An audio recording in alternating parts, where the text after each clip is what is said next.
Hello and thank you for joining us out there. Today we're going to be doing a quick little review on another piece that I really like. This thing is just awesome looking. This is a steampunk tactical katana, but I would say it's more like a wakizashi or wakazashi. I'm not sure if I'm pronouncing that correctly. Which would be the shorter of the pair of swords that a samurai would typically carry. And this is their take on it. This is quite a thick blade.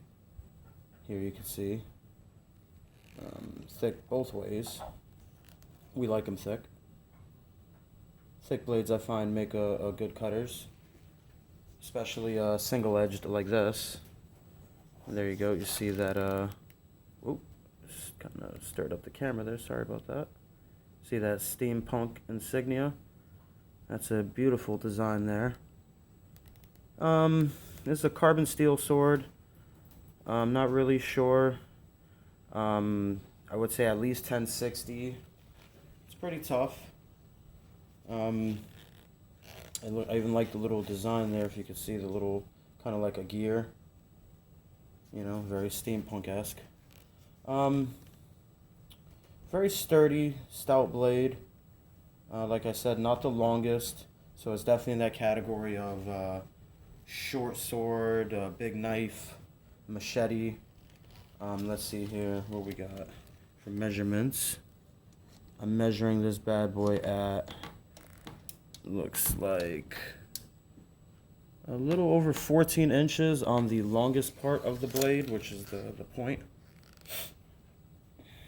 So, you know, not too short, not too bad, you know. It's definitely, I've definitely seen machetes that are longer. But like I said, this is a very stout blade. This is, I wouldn't really say a machete. You can use it as a machete. It's a little bit heavy, a little bit heavier than most machetes I would use. So your arm will probably get tired pretty fast, or your wrist, your grip.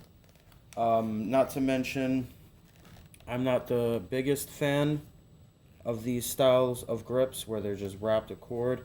However, this one in particular, of a lot of this style of sword, small sword, machete blades that I do reviews on, this one in particular, this handle here, is actually the most comfortable just about out of the ones I had. I think I had a Snake Eye Tactical machete sword that I need to do a review on, tactical, just like this, little blade that I think is the only one that had a more comfortable handle than this one does out of all of them.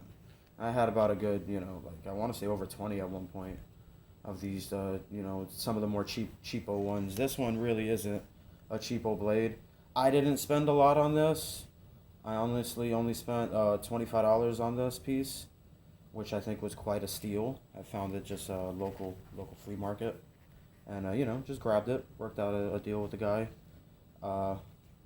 Anyhow, if you come across one of these, if they're like this, I would say definitely go for it. This is a, full tank construction. You can see all the way down, all the way through to the, bottom. Not really a pommel. This is just kind of an extension of the tang. Really solid blade there. So, it definitely will take some damage. I took it out and did some cuts out the box, and we'll get to the box in a second. Out the box, it wasn't the sharpest. I have recently, tried my best to sharpen it up a little bit further. If you could see that there. Let me see if I could get some sort of contrast in there.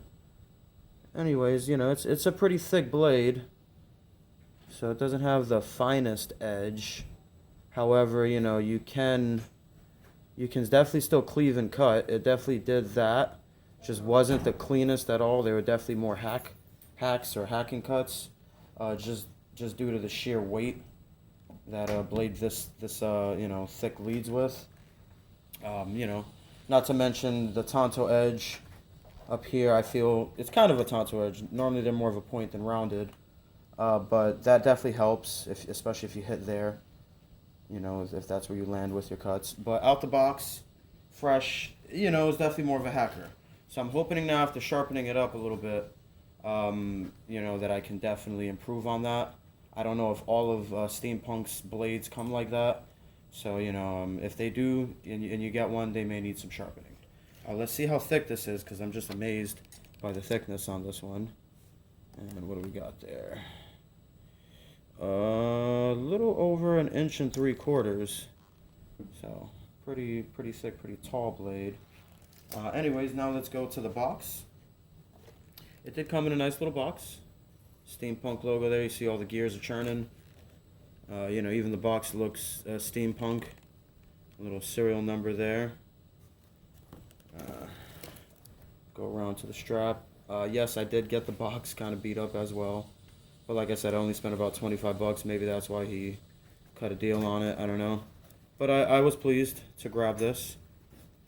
See there, a little hole punch through here where the little ring Suba guard, gear guard is on the sword, which I'll show you that again.